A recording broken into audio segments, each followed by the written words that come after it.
j'aimerais juste te dire que le Saint-Esprit est là pour te toucher d'une manière nouvelle ce matin. Le Saint-Esprit est au milieu de nous pour faire son œuvre. Vous savez pourquoi? Parce qu'il y a un monde à gagner tout autour de nous.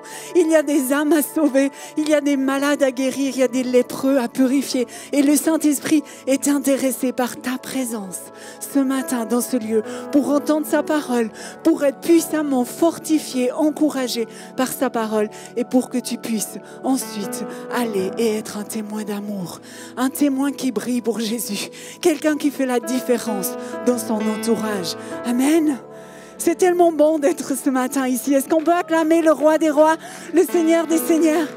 Et avant de te rasseoir, est-ce que tu peux juste dire à quelqu'un, tu es au bon endroit ce matin?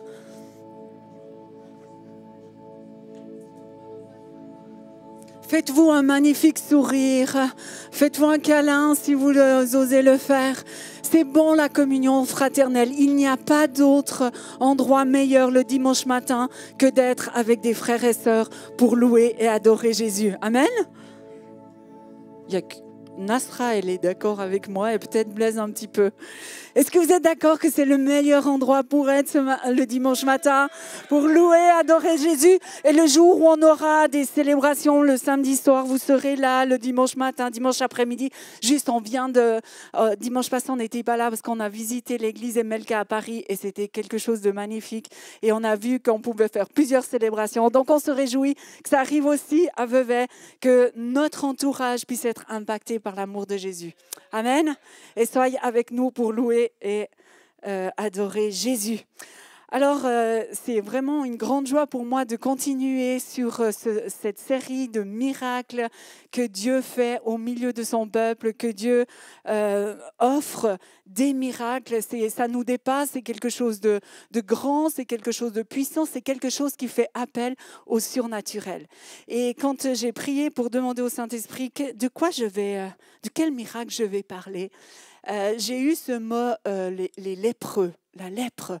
Et donc, j'ai fait 2-3 recherches. Alors, ce matin, je suis vraiment contente de pouvoir vous partager 2 histoires qui se trouvent dans les évangiles et qui parlent par rapport à ce problème, cette maladie de la lèpre.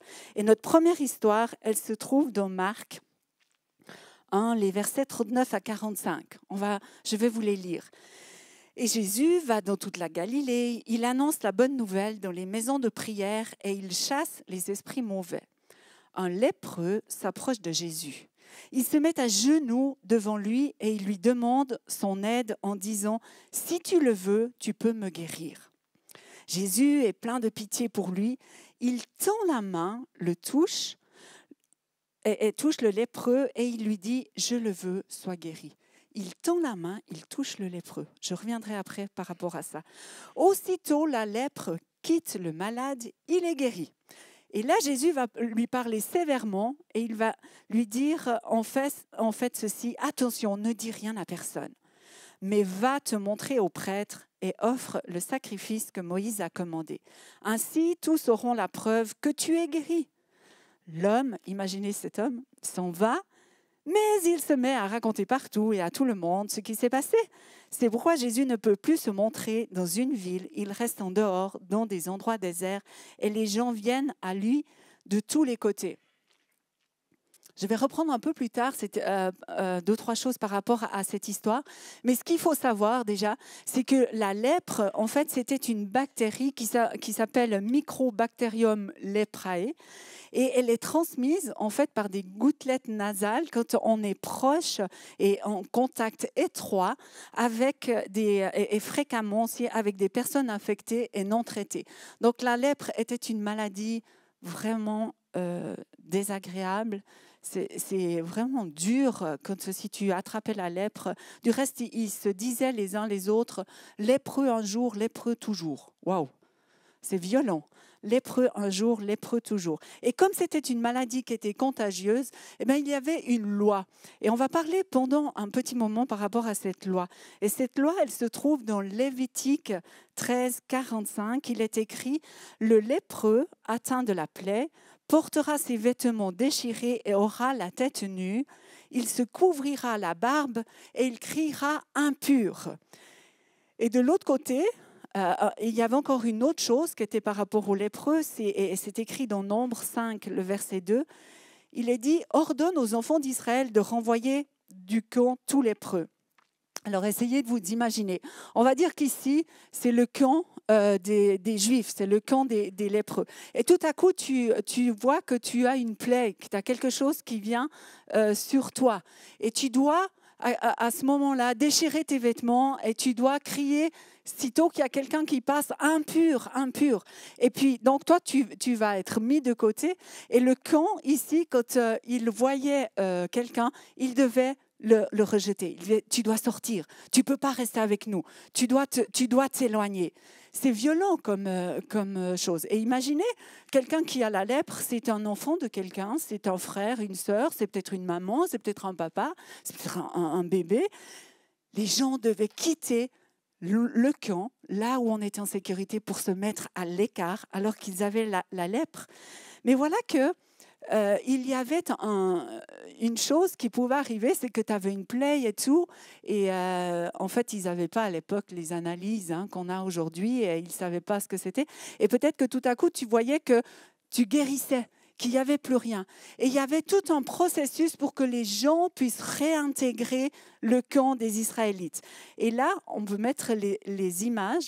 Si tu pensais que tu n'étais plus lépreux, en fait, tu devais t'approcher du camp et demander au sacrificateur, qui était la personne qui était reconnue pour être ointe de Dieu, de venir. Et toi, tu devais, donc tu étais le lépreux, tu devais apporter, non, ce n'est pas celle-là, c'est l'autre. Tu devais apporter 2 petits oiseaux comme ça. Là, il y en a qu'un, mais 2 petits oiseaux. Tu devais apporter une branche d'un cèdre et qui a un bois très dur, très, très ferme. Tu devais apporter de l'hysope. En fait, cette fleur-là, elle a une bonne odeur. Elle était souvent utilisée pour la purification. Et tu devais apporter soit un bout de tissu, là j'ai mis du tissu, mais, ou du fil rouge.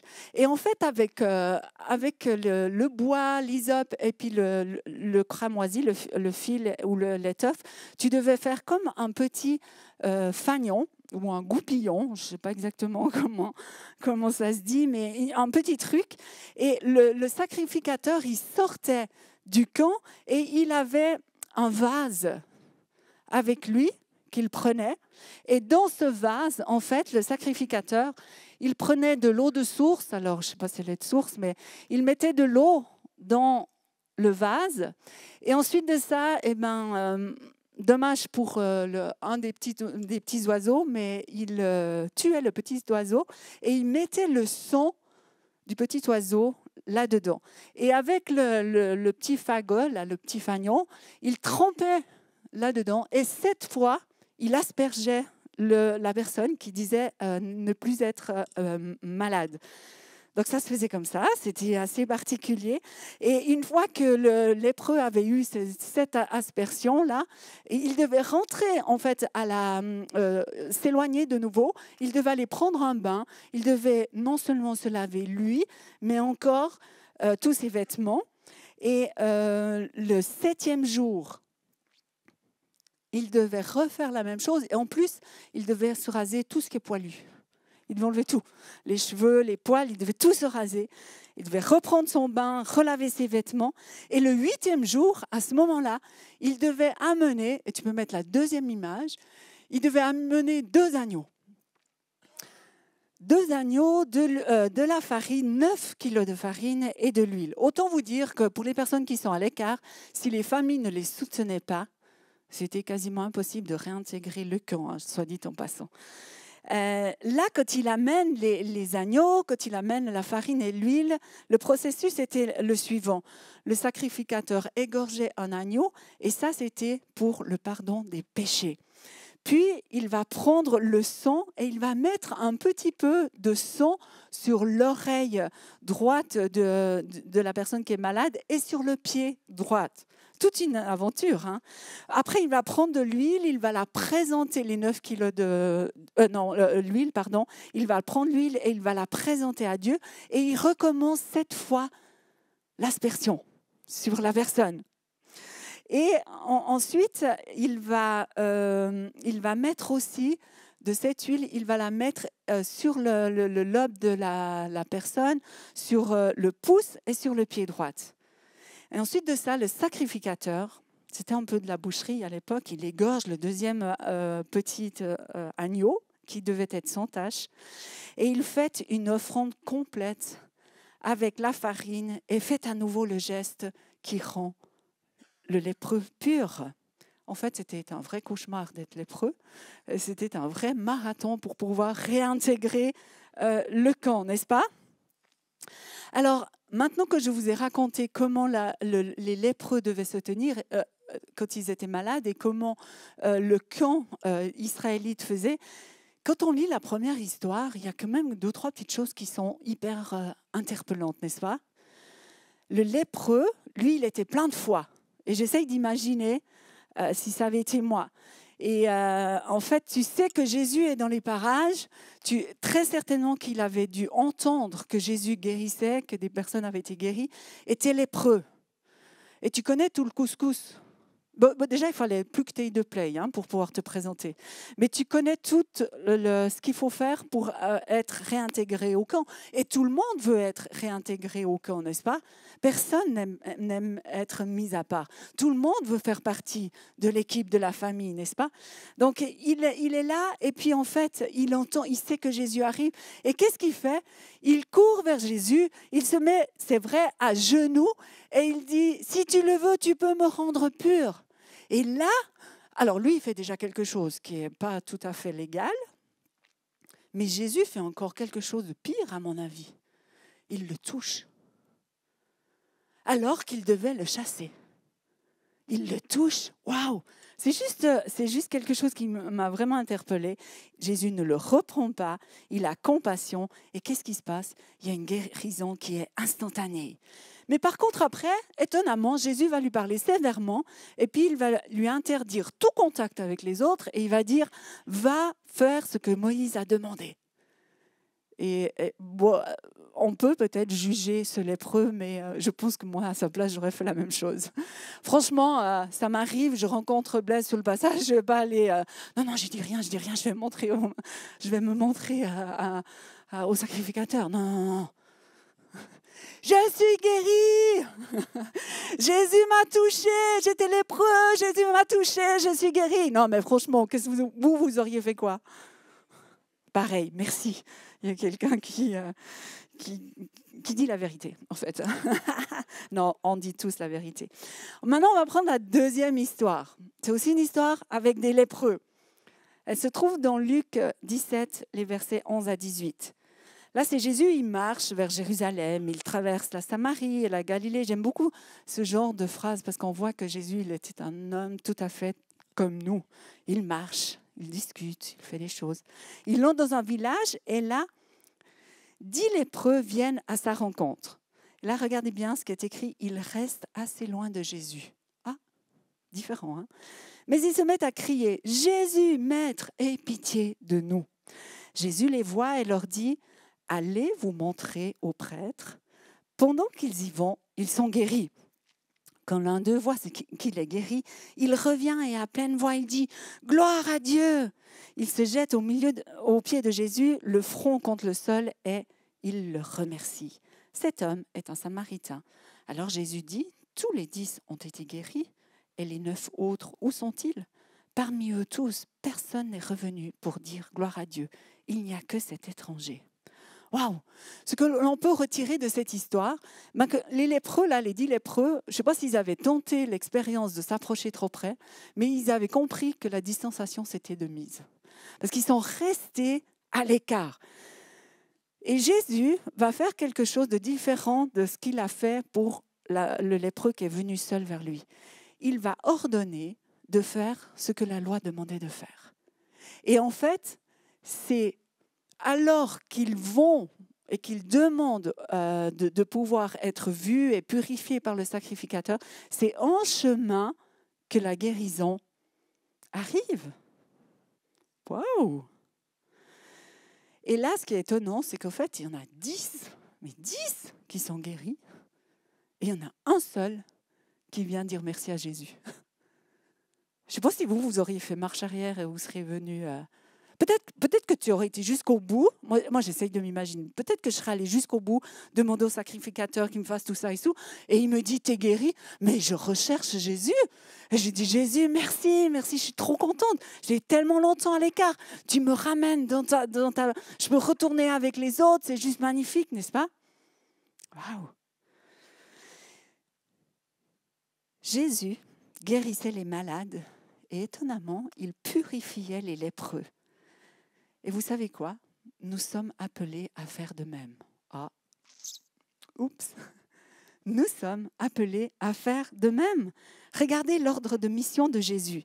Matthieu 18, il dit « Guérissez les malades, ressuscitez les morts, purifiez les lépreux. Chassez les démons. Vous avez reçu gratuitement, alors donnez gratuitement. » Purifier, ce verbe-là veut dire en fait rendre propre.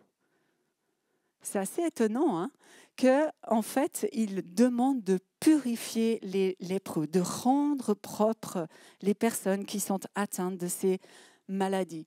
Alors c'est sûr que de nos jours, dans notre pays, il n'y a pas beaucoup de lépreux. Moi, je n'ai jamais rencontré.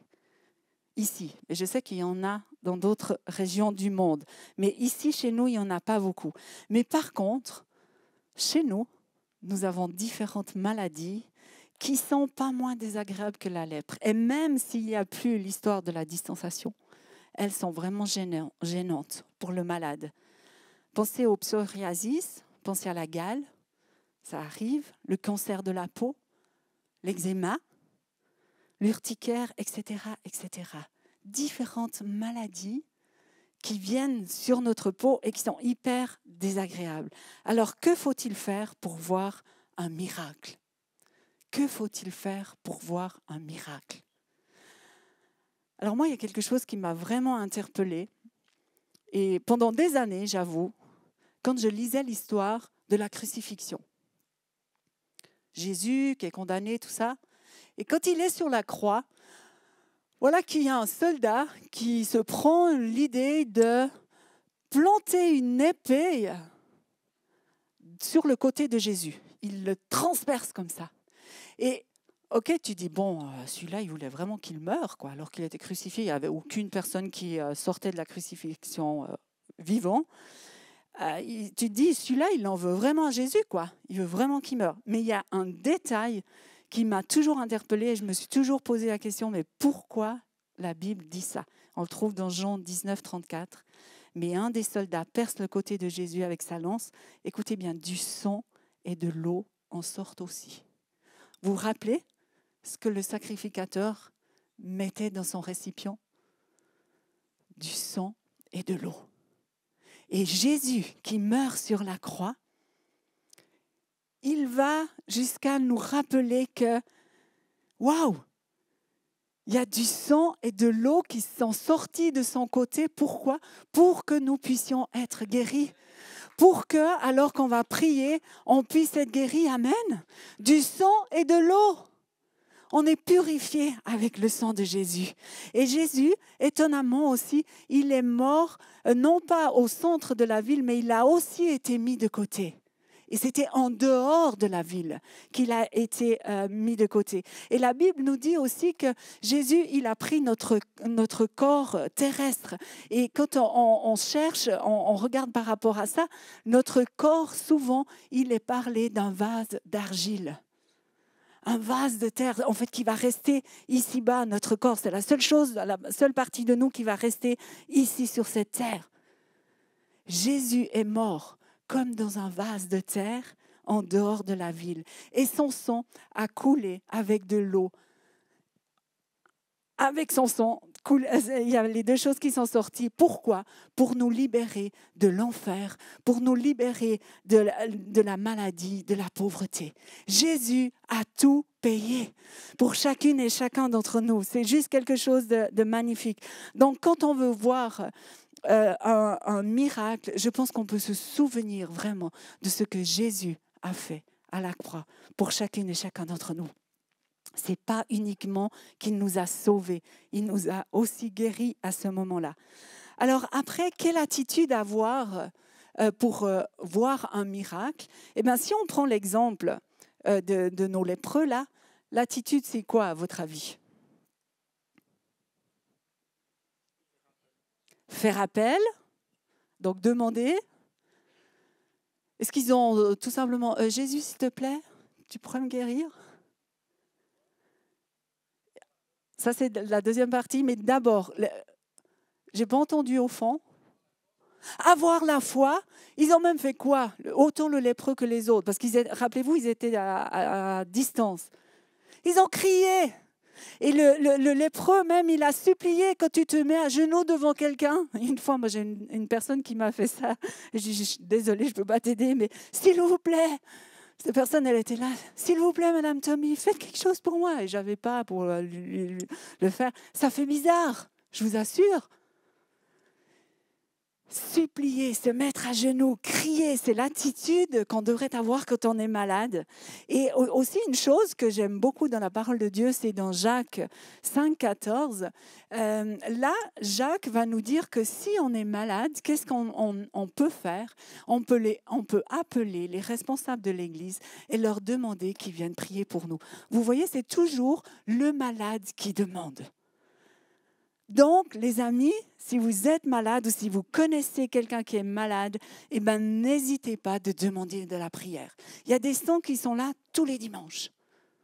Vous pouvez inviter tous les malades autour de vous et les amener au stand prière pour les besoins. On prie tous les dimanches pour que le miraculeux nous rejoigne, pour que la gloire de Dieu nous touche, pour que des miracles arrivent. Donc, les amis, les gens sont prêts. Amenez des malades. On va prier pour eux. Et quelle est la bonne attitude pour la personne qui prie? Eh bien, c'est la même que Jésus. C'est en fait la première. Ce qui m'a touché le plus dans la première histoire, c'est que Jésus va toucher le lépreux alors que c'était interdit. Il va toucher le lépreux. Il va faire un geste d'amour. Il a dit, à quelque part qu'il voulait dire, il y a trop longtemps que tu es loin. Viens, reviens dans la famille, reviens. Il l'a touché.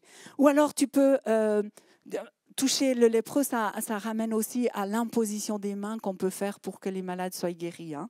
Jésus nous montrait cet exemple-là. Ou alors tu peux, si tu es la personne qui prie, tu peux proclamer une promesse de Dieu et ou demander un geste prophétique. Je rencontre quelques problèmes de connexion. Veuillez réessayer plus tard. Ah, et bien là, alors, quelques problèmes de connexion. Parfois, ça nous arrive aussi d'avoir des problèmes de connexion, non pas avec la technique, mais avec le Saint-Esprit, n'est-ce pas? Et pour recevoir une pensée, une promesse à donner à quelqu'un, il faut être à l'écoute. Il faut demander. Et Dieu a toutes les idées, il va vous conduire, il va vous encourager à le faire. Et j'aimerais vraiment vous dire, en tant qu'enfant de Dieu, lève-toi pour prier pour les malades. Lève-toi pour prier pour les personnes qui souffrent. C'est vraiment hyper désagréable de souffrir. Et vous, si vous avez passé aussi par le Covid, vous savez ce que ça veut dire. Ou si vous avez d'autres maladies, vous savez ce que ça veut dire. D'être malade, c'est la graille. D'être malade, ça ne nous apporte rien, si ce n'est de nous isoler, de nous mettre à part. Et Jésus n'a pas prévu que, c'est pas son plan qu'on soit malade. Son plan, et je vous l'ai dit, il est mort à la croix. Son sang a coulé, de l'eau est sortie de lui pour que nous puissions être guéris. Mais ça demande que des gens se lèvent dans la louange, dans l'adoration, dans l'écoute de Dieu pour faire la différence et pour prier pour ceux qui sont malades. Et qu'est-ce qui fait obstacle, en fait, à un miracle? Eh bien, il y a le doute. Si on doute, Jésus le ciel n'a jamais aimé quand on doutait. C'est tout l'inverse. L'incrédulité va nous empêcher de voir un miracle. Et aussi quelque chose que le Saint-Esprit m'a remis à cœur, la passivité. La passivité. En fait, tu es malade ou tu entends que quelqu'un est malade. En fait, tu ne demandes rien à Dieu. Tu n'imposes pas les mains, tu ne fais pas ce que la Bible propose. Parce que tu te dis, je risque rien là. La foi comporte toujours un risque. Donc moi, j'aimerais t'encourager ce matin avec cet ordre de mission de Jésus, de Matthieu 18, qui dit « Guérissez les malades, ressuscitez les morts, purifiez les lépreux ». C'est pour toi. Chassez les démons aussi. Vous avez reçu gratuitement, les amis, alors donnez gratuitement. Et j'aimerais vraiment ce matin, de la part du Saint-Esprit, mais de la part du ciel, de la part de Jésus qui est mort à la croix pour ça, vous dire, vous pouvez vous lever. Vous pouvez vous lever pour juste déjà, peut-être pour vous-même. Vous avez le droit de commencer en famille si vous n'avez jamais prié pour un malade. Commencez peut-être déjà en famille. Commencez dans un endroit qui c'est sécure pour vous.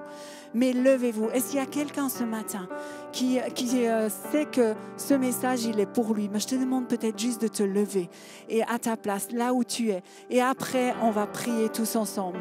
Si vous avez à cœur de voir des miracles, si vous avez à cœur de voir le ciel envahir là où vous êtes, pas rien qu'ici dans ce lieu, on va le voir, on le sait, on a des promesses pour ça et on se tient et on sait. Et vous avez déjà entendu des témoignages de personnes qui ont reçu leur guérison dans ce lieu. Mais je crois qu'il y a plus. Je crois qu'il y a des guérisons qui arrivent dans nos maisons. Je crois qu'il y a des guérisons qui arrivent sur notre lieu de travail. Je crois en ce Dieu de miracles. Amen. Amen. Alléluia. Saint-Esprit, fidèlement, j'ai retransmis ce que tu m'avais donné dans mon cœur. Et je te demande maintenant d'honorer la foi de chaque personne qui s'est levée. Je te demande de toucher, de renouveler, d'être avec chaque personne qui s'est levée pour que dans les quelques jours, au plus les quelques mois qui sont devant elle puisse voir un miracle. Que ce soit pour elle, pour une personne de leur entourage, une personne rencontrée dans la rue, peu m'importe. Mais je prie vraiment que l'esprit de foi nous envahisse ce matin, que le zèle nous envahisse ce matin, que la puissance du Saint-Esprit nous touche ce matin et que l'on ne soit plus jamais les mêmes. Amen. Waouh, les amis, vous allez briller pour Jésus. Vous allez faire la différence là où vous allez porter vos pas. Et vous allez voir. C'est comme ce qu'il me semble, c'est que les miracles vont jaillir. Comme c'est le printemps, on voit des fleurs qui jaillissent de partout. Les miracles vont jaillir tout autour de vous. Ayez foi en Dieu. Ayez foi en Jésus qui est mort à la croix pour que vous puissiez être guéris et que votre entourage soit guéri. Amen.